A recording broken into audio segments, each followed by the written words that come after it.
పుట్టు పరిణత జ్ఞానము, ప్రశ్నతోడ పెరుగు ప్రాభవము, ప్రశ్న లేక ప్రగతి ప్రశ్నార్థకముర, నవయుగాల బాట నార్ల మాట. ఇది నార్ల వెంకటేశ్వరరావు గారి పద్యం. ఇప్పుడు నేను చెప్పబోయేది భావం.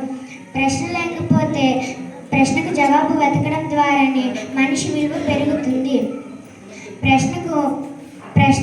ప్రశ్నించడం వల్లే సమాజంలో మనిషి విలువ పెరుగుతుంది. ప్రశ్న లేకపోతే ప్రగతి శూన్యం అవుతుంది.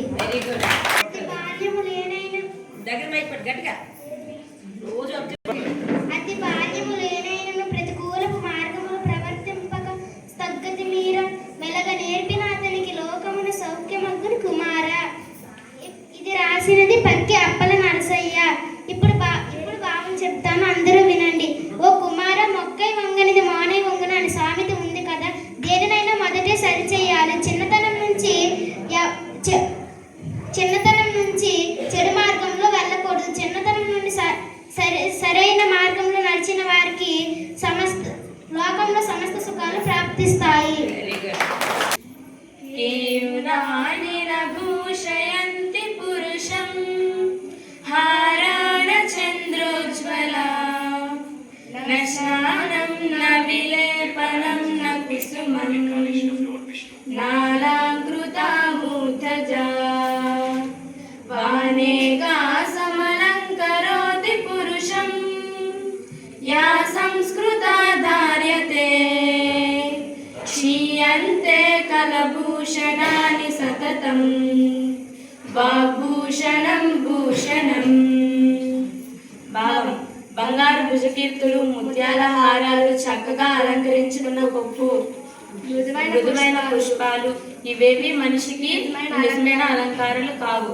పవిత్రమైన వాక్కు మాత్రమే మనిషికి నిజమైన అలంకారాలు. వాక్కు అంటే మాట. చాకి బట్టలు తికి చికాకు పడివేసిన మైలు బుచ్చిలెస్స మడిచినట్లు బుద్ధి చెప్పువారు బుద్ధి తేనుమయ విశ్వదాభిరామ వినురవేమ. భావం: బట్టలు ఉతికేవారు అనగా చాకిలివారు. చాకిలివారు బట్టలు కట్టిన మురుకులు పోగొట్టడానికి బండకేసి బాదుతారు. దానిని మరలా మంచిగా మడత పెట్టి ఉంచుతారు.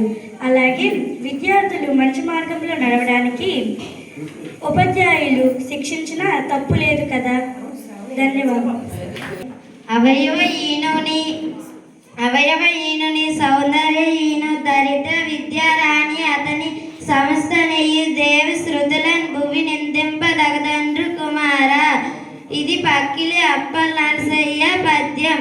భావం: ఈ భూమిలో వికలాంగులను, అందం లేని వారిని, ధనం లేని వారిని, భగవంతుణ్ణి గౌరవించదగిన వారిని, పెద్దల్ని నిందించకూడదు. ఇది విఘ్నుల మాట. सभी गुजरां को मेरा नमस्कार। मेरा नाम कीर्तना। मैं एक कविता बोलता चाहिए। इसी जन्म में इसी जीवन में हमको तुमको मान मिलेगा। इसी जन्म में इसी जीवन में हमको तुमको मान मिलेगा। गीतों की खेती करने को पूरा हिंदुस्तान मिलेगा। क्लेश जहाँ है फूल खिलेगा, हमको तुमको त्राण मिलेगा। फूलों की खेती करने को पूरा हिंदुस्तान मिलेगा।